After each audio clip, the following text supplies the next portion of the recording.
Hey guys, what is up? It's Austin here, guys. Today I'm bringing you guys my review of Daredevil Season 1. So, if you guys don't know who Daredevil is, I don't understand why you want it. Daredevil, my phone just went off. But Daredevil is a guy, a lawyer known as Matthew Murdock. He was in a childhood accident, he got acid thrown into his eyes, and he was blinded. But he's got elevated senses, so he can tell what a room looks like by vibrations through air molecules. He's so cool. So technically, he is a superhero, but he's not, because he doesn't have any superpowers except for his elevated senses. He learned fighting by himself blind. So Daredevil's one of my favorite superheroes. Now, originally when I saw Daredevil Season 1, the only thing I thought of was the original Daredevil movie with Ben Affleck and how terrible that movie actually was. Now, Director's Cut Edition was better, but it was still bad. Ben Affleck was a terrible Daredevil, and I just couldn't deal with it. And by the way, Ben Affleck's playing Batman, and I think it's confirmed that he is starring Batman for 3 solo movies, which is going to be interesting. Anyway, to Daredevil Season 1. Now, as soon as I saw that this Season 1 was out, I didn't watch it as soon as it came out. I went to school the next day, and my friends were like, "Dude, have you watched Daredevil?" I was like, "No." And I'm like, "What?" Because I'm a big Spider-Man fan and Batman, and they all know that. And they're like, "Dude, you love Batman, you love Spider-Man, you gotta see this show." And I was like, "Okay, fine, I'll watch it." Now, the first episode got me hooked, man. Like, Matt Murdock, or Charlie Cox as Matt Murdock was one of the best casting decisions they ever did. And then Vincent D'Onofrio as the Kingpin was an amazing decision. If you guys don't know who Vincent D'Onofrio is, he also plays as, I don't even remember his name, but he's the guy in Jurassic World who wants to use the raptors as military weapons. So, he was a great Kingpin because Season 1 had 13 episodes, and I might be thinking that's short.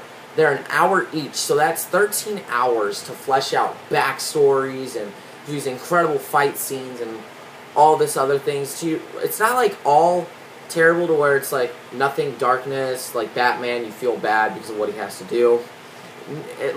They're asking you to. You just do because of his origin. You just do because of what he does.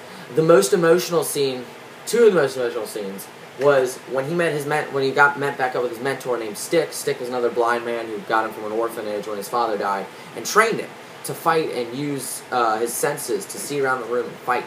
And then when he was a kid, spoiler, he gave Stick a little bracelet, and it was a bracelet of the wrapper of the ice cream that he bought him when he first met. Stick threw it to the side because he didn't want to be his father, like a father figure, and he left. When Daredevil Matt Murdock met up with him years later, and they got into this huge fight scene in his house, Matt Murdock's house was wrecked, but he beat him, and Stick left, and he found the bracelet, and I was like, oh, I had a tear in my eye. Next most emotional scene was when Foggy Nelson, his partner slash best friend, finds out he's Daredevil. He comes to his house, and everything's a wreck. Keep in mind, Matt Murdock just got back from facing Naboo. I don't even remember his name. He was a ninja. He got sliced up terribly, and he got just almost beat to death by the Kingpin because of how injured he was. He comes back, and he gets in his house, and Foggy sees Daredevil walk in. He's like, hey, because at this time, Matt Murdock, or Daredevil, is viewed as the evil of the city.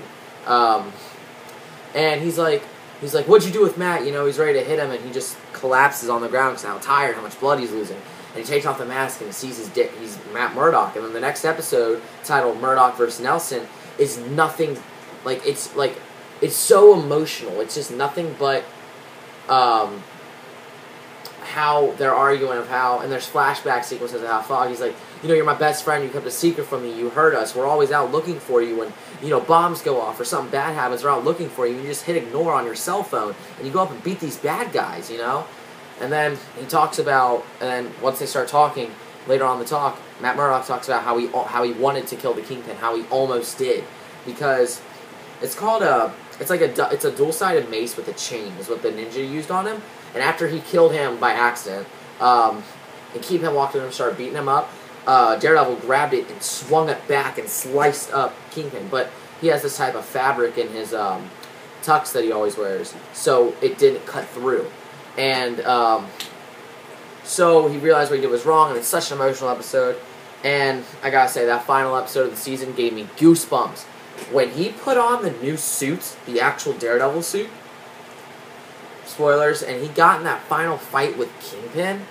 Oh my god, that was so emotional, especially when he was like, he referenced a couple episodes ago when he fought Kingpin for the first time. He's like, I'm going to kill you, and Kingpin's like, take your best shot. And that scene, Kingpin's like, I'm going to kill you, and Daredevil says, take your best shot. And Daredevil just absolutely whoops him. He does start losing for a minute, but he gets back in and he wins the fight.